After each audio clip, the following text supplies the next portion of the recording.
I want us to discuss Juneteenth. And how can I not discuss Juneteenth? Northern Witch, thank you, darling. You are so awesome. I appreciate you so much. Now, listen, we have, okay, I need everybody to keep it a buck with me henceforth, okay? I see we almost got 70 in here. What's up, everybody? Come on in, get your seat, hurry to your seats, get your popcorn, get your weed, just hurry up and settle in, because this is a discussion I've been sort of chomping at the bit to have ever since the news has been announced yesterday, Thursday. It happened really quick that the federal government is now going to recognize Juneteenth as a national holiday, as a federal holiday. Now, Juneteenth is interesting for many reasons, because people say that it officially marked the end of slavery, which is very false, right? So for those who are not familiar with Juneteenth, and if you aren't by this point, I don't see how you guys are so nice. Oh, thank you, Jan E. Elliott. Thank you, Jan. You guys are really kind. So Juneteenth is interesting. And for our non-Black viewers, I need y'all to pay attention too, because Juneteenth is interesting. Okay, so for one, you should know that Juneteenth marked the final days, right? The last day that the white slave owners were able to lie to their slaves or withhold information deliberately that the Emancipation Proclamation had been signed. And the fact that they were able to deny illegally, although that doesn't matter, deny this knowledge to enslaved people for 2 years. And is it two months, right? After the Emancipation Proclamation was signed, that the final enslaved people got word in Galveston, Texas, that they had been freed. And Juneteenth has been commemorated for a very long time. I mean, it's been 150 years since then. I can't, somebody who knows more than me, chime in here. I don't know if Juneteenth has been commemorated the entire 150 years. Like, it may have had like a bit of a resurrection, maybe some years after slavery officially ended, or rather after those slaves finally got the word that they had been free. But it's been going on for some time, right? And it's been something that Black Americans come to in different ways, and sometimes at different points in their life, right? So there are some Black communities and some Black people who have been celebrating Juneteenth literally since they were babies, right? Like, it's the Jubilee. It's a big festival. It's a big celebration. It's usually over the course of a couple of days, or depending on where you are.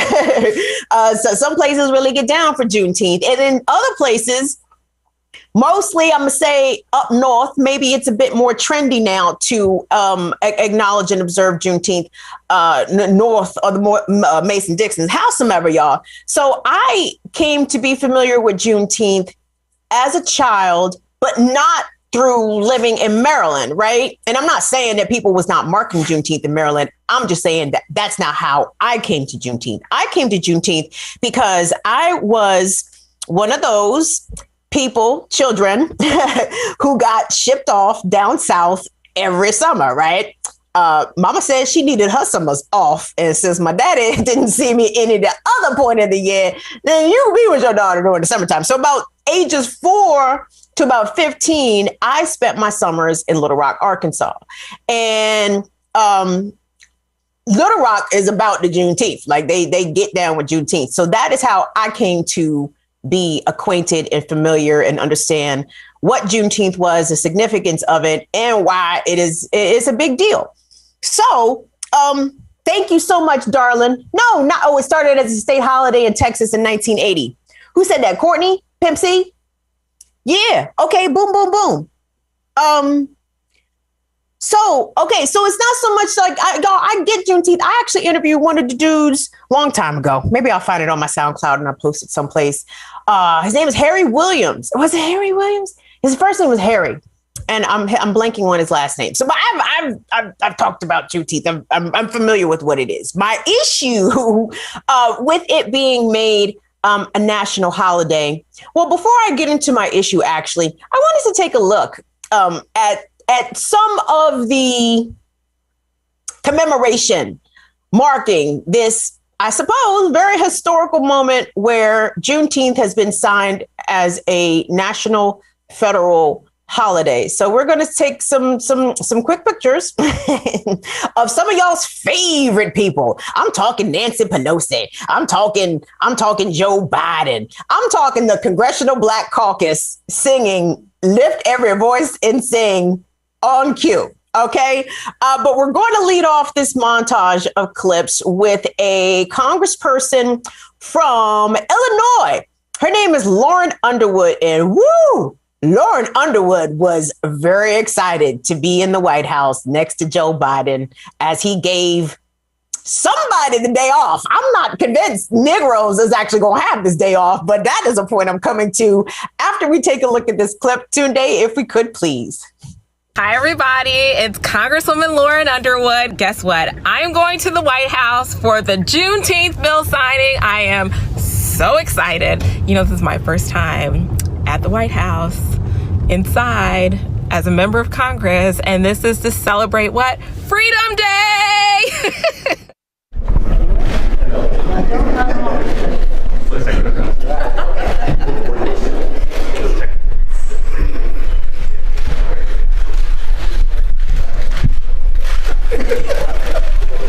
Now I'm going to yield to Mr. Butterfield. Yes. Okay. I'm going to look at the mic.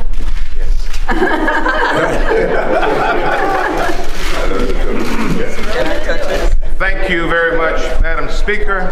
Lift every voice and sing till earth and heaven ring, ring with the harmonies of liberty. Let our rejoicing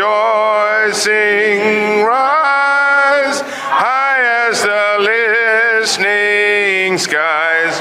Let it resound loud as the rolling sea. Today, we consecrate Juneteenth for what it ought to be, what it must be, a national holiday.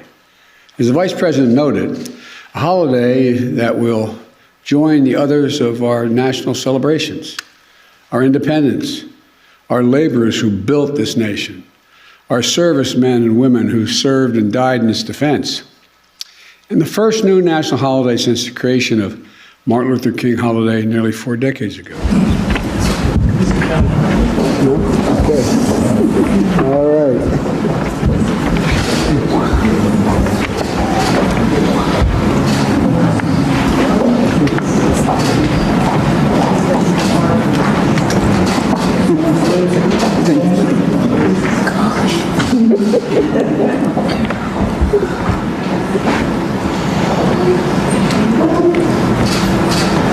Let's open the first one.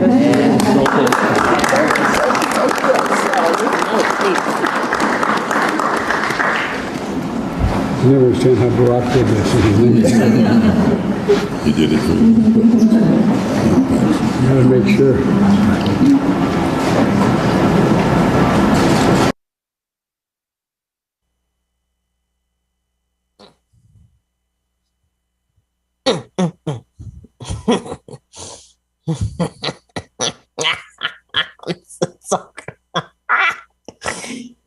Oh, y'all got me crying. Y'all got me crying. I'm looking at the chat. Man, did you see James Clyburn? So happy to get that pen from Boss. Boss, can I have a pen, please, Boss? Oh, sure, Jimmy. Here you go, baby. Hope you're satisfied with your little holiday. Oh, yes, Boss. Yes, Boss. This is gonna be the best Juneteenth ever. I'm sorry. I'm wrong. Okay, I'm wrong for that. I'm not taking it back, but I'm wrong for that, though. All right.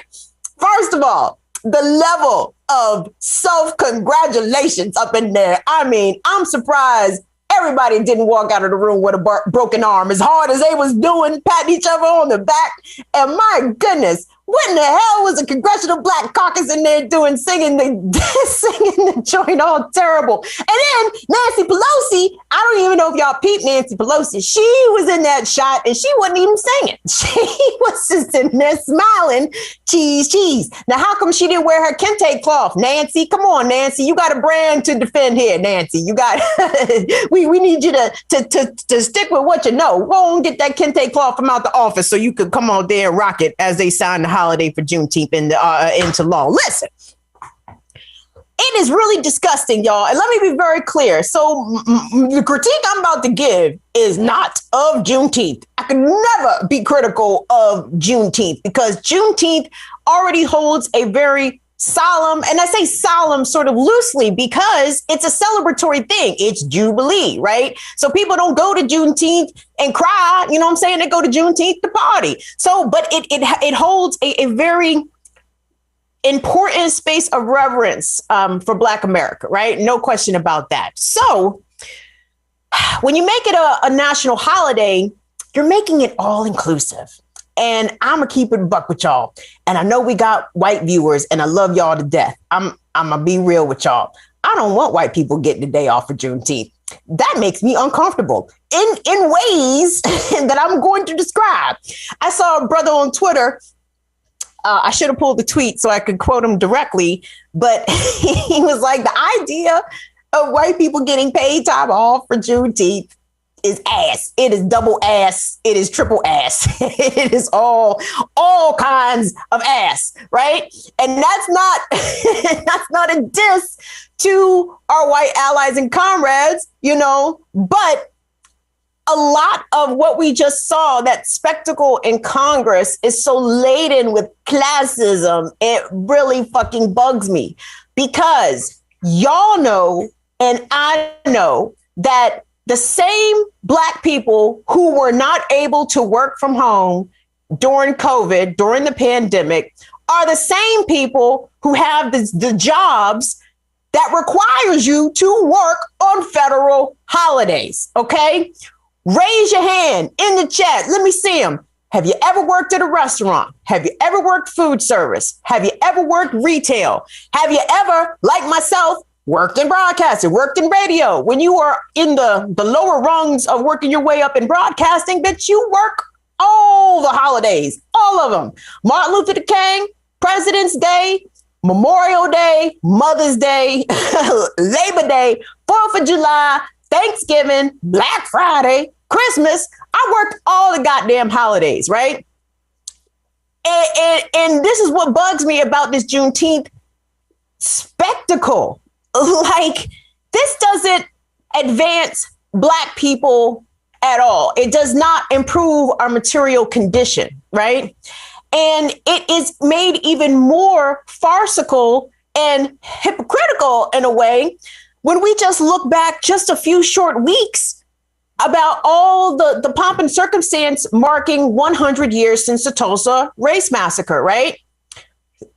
Y'all, the two survivors of Tulsa, the 107-year-old woman and the 100-year-old woman, still have not received reparations. Nothing. Okay.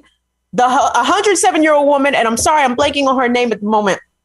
When she testified in front of Congress, she said that providing for her daily needs, like making sure that she has a roof over her head, food in her belly, adequate medical care, is still a struggle for her at 107. And somehow Congress, bipartisan even, that should have been a red fucking flag, right? If you got that many Republicans to sign off on something that on its face, it looks like some Black shit. No, sir. The only reason they were able to get all those Republicans and Democrats together is because this does not fundamentally change anything, right? It doesn't change anything for Black people. Even getting a holiday, like I just said, most Black people hold jobs that would require them to be at work that day. And for people, and I saw a glimpse of this online, and it was from some bougie, had a lot of views. So I didn't pull the clip because I don't like to amplify the bougies. But this bougie said, well, y'all need to, all y'all people who are naysayers and saying that Juneteenth is not a big deal, well, you need to let us have our day. And people, I know federal government workers in the DMV area got the day off. And I know Black people work in the cafeteria down at the State Department, and I know they got the day off. Well, sweetheart, let me tell you who did not get the day off in DC, okay? The sanitation workers in DC today did not get the day off. They also did not get the day off from Prince George's County. How do I know? Because they came and picked up my trash today. Okay. The mail carriers did not get the day off in DC, in Maryland, wherever. And guess who was Black? My mail carrier is Black. The people who come and pick up my trash are also Black. So cut the shit, man. This is some bougie liberal nonsense. And again, I can't even state it. Y'all know I'm not shitting on Juneteenth. Y'all know I'm not shitting on Juneteenth. I'm shitting on this performative bullshit ass spectacle. Whereas somehow both parties can come together to vote on this, but the two centurions, the 100 people who are 100 years old plus, survived a race massacre, the worst in our country, still don't know how they're going to survive the next day, right? Stop it. There are voting bills sitting in front of this Congress, right? There's a bullshit ass policing bill sitting in front of this Congress. Like, there's shit that Congress could be doing that would actually improve people's conditions. And making Juneteenth a federal holiday is not one of those things. And my concern, as I said, is that Juneteenth is going to get co-opted, right? It is going to become a Lululemon sales event, right? Macy's is going to be giving, come on in, shop us on Juneteenth for an extra 20% off, right? That is exactly what Juneteenth is going to be reduced to, a capitalist opportunity for people to indulge in their consumerism, right? Right? It just makes me so furious. Like I said, all the back padding. It's like, y'all niggas didn't do anything. Hold on. Somebody just dropped us some real change. Hold on. What's going on? What's up, RW? We will take that $49.99, sir, or madam, or they, and we appreciate it. And thank you kindly. Lateef Mims always come through with some Skrilla. Come on, Lateef. Lateef, you know I was going to say something about this chicanery, about all this chicanery. And the other thing about Juneteenth, hold on, while I'm on a roll, wait a minute. Tunde, do me a favor. Can you pop up Cori Bush's tweet? Because I really think Cori Bush summed it up very well, as she tends to do. I like Cori Bush quite a bit. If you could put it up full screen for everybody so we can read it. But Cori Bush said, y'all, it's Juneteenth and reparations. It's Juneteenth and in police violence and the war on drugs. It's Juneteenth and in housing and education apartheid. It's Juneteenth and teach the truth about white supremacy in our country. Black liberation in its totality must be prioritized. Now, some people can say, pardon me, I'm getting riled up here. Some people can say, well, this is not an either or kind of thing. And those people would be correct. It's not an either or kind of thing. But when this is sort of presented as, you know, the carrot, right? This is what is meant to like placate us after all what we endured last year between the pandemic and Black people overwhelmingly being the victims of COVID-19, also being the victims of the eviction crisis, also being the victims of the economy hitting the skids, right? This does not help that. You know, how many of y'all went to work today? Black folks. And I wasn't paying 100% attention to the chat. So I'm hoping that our white viewers didn't take offense that I said, I don't think y'all should get the day off. Hey, but I will say this. One of my white friends said to me, they said, well, What if white people had to do something nice for Black people, like on Juneteenth, like white individuals had to, like, you know, buy a Black person a cup of coffee? I don't know. This was all hypothetical. And I said, well, then I might can reconsider my position on Juneteenth. But just giving people who are usually in salaried positions, right? People who have those kinds of jobs where you get federal holidays off are going to be the ones that are going to be able to enjoy the federal holiday of Juneteenth. People, many of times, like myself, who work a job that necessarily wasn't a salary job. And I had to show up to work on these federal holidays. And it's going to be Black folks in service positions, literally serving white people and upper class Black people who have the day off. That doesn't sound like freedom to me. That doesn't sound like Freedom Day, Congresswoman Lauren Underwood. It's like, I saw that clip and she's like, it's Freedom Day. I said, when? Is it today? Oh, nobody told us. And very, very similar to actual Juneteenth, right? She know we got free. Shit, nobody told me. When did we figure that out? Ooh, we got presents. Ooh, yes, Black magic. Yes, listen, white comrades, just consider it. just give it a thought. Presents would be nice, or kindness. I don't fucking know. It's a thought. I say we revisit this. I say we revisit this for Juneteenth 2022. What else did I have to talk about Juneteenth? Because I was displeased watching all of it yesterday, and then just like watching like everybody Black sort of, disassociate, right, from understanding, like, y'all, there is actual progress and actual areas that we could be making gains. And then there's this shit. And this is the banana in the tailpipe. Please don't fall for it. Please don't fall for it. Observe Juneteenth. And by the way, y'all, over on Black Power Media, Dr. Ichele is going to rise up tomorrow morning. I believe she said the broadcast starts at 5:30 for the real deal Juneteenth celebration. She's going to be in Baltimore. She's going to be streaming. They're going to be doing a lot of Black inspired things, including pouring libations and dancing and singing and praying and doing all kinds of awesome stuff to really fully encompass the Africanness in this Black American tradition of Juneteenth. So tune into Black Power Media if you're up early tomorrow morning.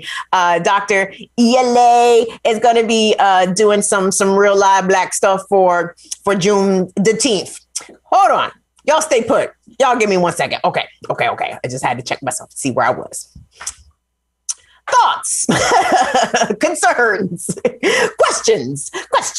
And let me also expound on this as it relates to Juneteenth. So, Genevieve, in her infinite young wisdom, raised a really interesting point about how all this, whoop-de-doo about Juneteenth is really not different than what happens during Pride Month, right? Where all these businesses and corporations and all these institutions are all of a sudden got the rainbow flags flapping and, we support the LGBTQIA plus community and this, that, and the third. But at the same time, these same companies don't stand for gay rights. They don't stand for trans rights.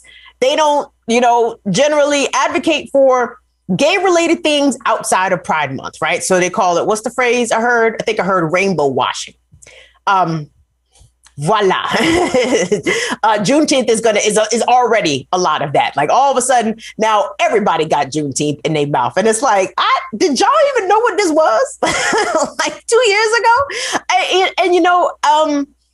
I am generally in support of awareness, right? But the awareness needs to go beyond and extend to, number one, demonstrate that technically slavery never ended. All the bougies went and saw 13th, the Netflix special done by Ava DuVernay. And it's like, wait a minute. How are we celebrating Juneteenth as a federal holiday when there's 2 million people currently incarcerated in this country? And incarceration, the prison industrial complex, was used as a way of re-enslaving. The sharecropping aspect of, tenant farming after slavery ended was fucking slavery, dog. That shit was economic slavery, no doubt. So, well, let's simmer down. Let's turn that flame down. All this rejoicing about Freedom Day, baby, because we ain't never been free. We ain't never been free. We may not live in shackles. We might not live, we currently, everybody who has access to YouTube does not live in bondage, I don't think. But there's 2 million people right now behind bars, y'all, and they are mostly black and brown. But let's emphasize the black for this particular discussion. So cut the shit, man. Unless you're ready to let people out of jail, unless you're ready to acknowledge the gross shortcomings and just abject failures of now the 50th anniversary of the war on drugs, you got to miss me with all this Juneteenth propaganda, man. You got to miss me with this shit.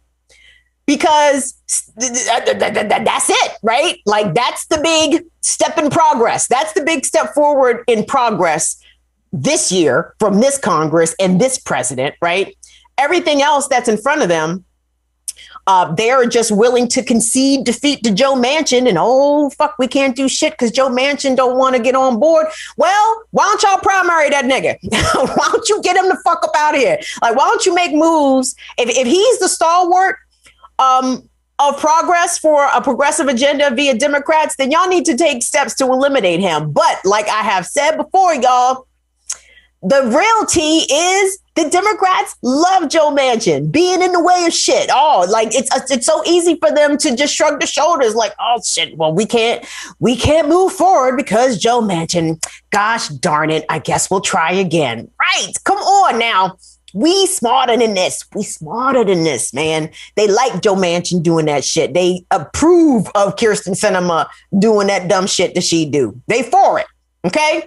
So, okay, I'm gonna just take a breath.